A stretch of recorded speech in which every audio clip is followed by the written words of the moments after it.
Who became a billionaire the quickest? Warren Buffett took 55 years to become a billionaire. Jay Walker, on the other hand, did it in less than a year. He started Priceline.com during the dot-com bubble, and his wealth went from zero to billions of dollars overnight. But he couldn't keep doing that because when the bubble burst, so did his net worth.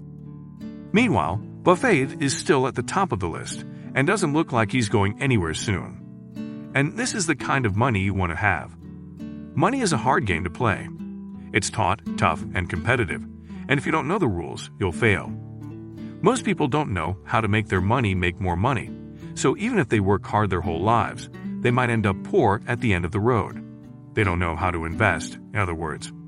Let's say you've been putting money away and now have an extra $1,000 in your bank account.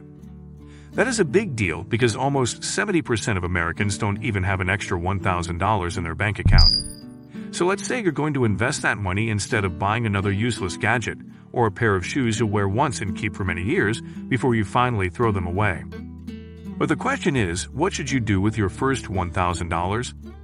Do you put it into real estate or stocks and bonds? What kinds of stocks do you buy? Is it enough to start investing it if you have $1,000? We will answer all of these and many more questions. So give the video a thumbs up, and let's start. Welcome to Wealthy Mindset, a channel where achievers and future billionaires gather to get inspired. Take a look at this example to help you understand what investing is and how it works. If you worked hard and saved $300,000, you could go to a Ferrari dealership and buy a luxury car to show everyone how successful you are. Or you could buy a house and rent it out.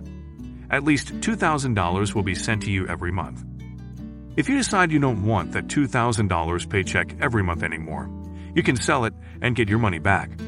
In fact, the value of your investment might go up, so you could sell it for more than you paid for it. That's how money gets more money. But $1,000 won't let you buy a house. That's not even enough for a down payment, but that doesn't mean you can't invest that $1,000 somewhere else and let it grow. The easiest way is to put it in a savings account and earn interest. But why should the bank pay you for keeping your money there? Shouldn't they instead charge you? No. You see, the bank is going to take your money and lend it to someone else at a higher interest rate. Then the bank will give you some of the money it makes by doing this. In short, that's how banks work. The only problem with this plan is that the interest on the savings account is so low that it's not worth it. Most likely, the highest rate you can get is 0.8%, which means that if you put that $1,000 into a savings account, you'll get an extra $8 a year from now. Which is very low because the Fed wants inflation to be between 2% and 3%. This means that if you don't get at least 2% or 3%, the real value of your $1,000 will go down over time, so you can buy less with it each year. But why are the rates on savings accounts so low? This year, interest rates are low in general because the pandemic forced the Fed to lower them to get people to borrow money and spend it. When we get out of this recession in a year or two, the Fed will raise interest rates to 1%, 2%, or even 3%. This means that savings account interest rates will also go up. Your second choice is to buy bonds from the government. A government bond is a type of security that the government sells in order to get money to pay for government spending. Say the government wants to build a school but doesn't have enough money to do so. Instead, it gives out an IOU, which is a piece of paper that says the U.S. government owes the owner of this security this amount of money plus interest. This is, of course, an oversimplified example, but it gets to the point. Interest rates have a big effect on government bonds. This year, interest rates are very low, so government bond rates are less than 1%. 2 years ago, when interest rates were high, government bond rates were as high as 3%, which isn't bad, since government bonds are the safest investments you can make. Any investment comes with some risk. If you lend money to the U.S. government, what are the chances that the government won't pay back the loan? The whole U.S. economy might have to fail for the U.S. government to go bankrupt. U.S. bonds are thought to be the safest investments in the world because of this. But if you want a higher return, say 10, 20, or 30%, you should think about investing in the stock market. For example, the price of Amazon's stock has gone up by more than 80% just this year. The price of Google's stock went up by almost 30%. The price of Tesla's stock went up by 721%. Yes, you did hear that. 721%. If you can double or even triple your money by investing in the stock market, why would you invest anywhere else? Risk is the answer. For example, there isn't much risk with government bonds. In fact, it is pretty much risk-free.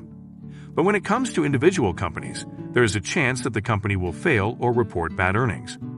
Pretty much any bad news can make the stock price go down. The company might put out a product, and if people don't like it, it could make some bad news, which could cause the price to go down. So, with higher returns come more risks. Apple is a well-established company, so its chances of failing are much lower than Tesla's. However, Apple has less room to grow than Tesla, which is why Tesla grew by 721% this year, while Apple grew by only 70%. How much risk you can take without going crazy is something only you can decide. If you only have $1,000 left, it might not be a good idea to put it all on the line because if things go wrong, you could lose most of it. So investing in an index is one way for people to lower their risk on the stock market. The most well-known is the S&P 500, which follows the top 500 U.S. companies. This means that an index fund would invest in these top 500 companies. Some of these businesses will fail for sure, but others will grow. Based on data from the past, the average return on the S&P 500 since the 1920s has been around 10%. This means that if you buy a share of one of these index funds, you are buying a tiny piece of the top 500 companies in the United States.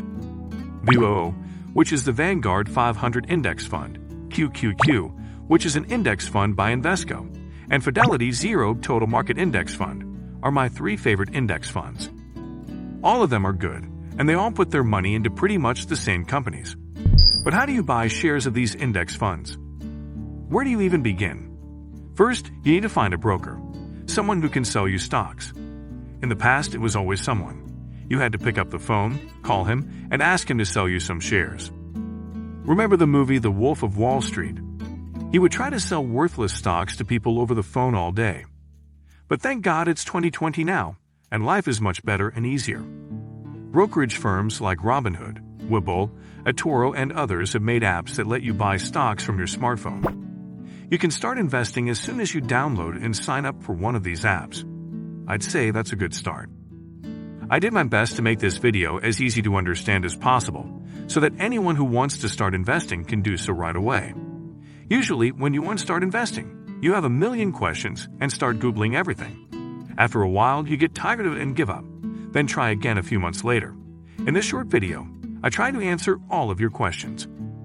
So if you found the video helpful, give it a thumbs up, and if you are new here, hit the subscribe button and the bell next to it.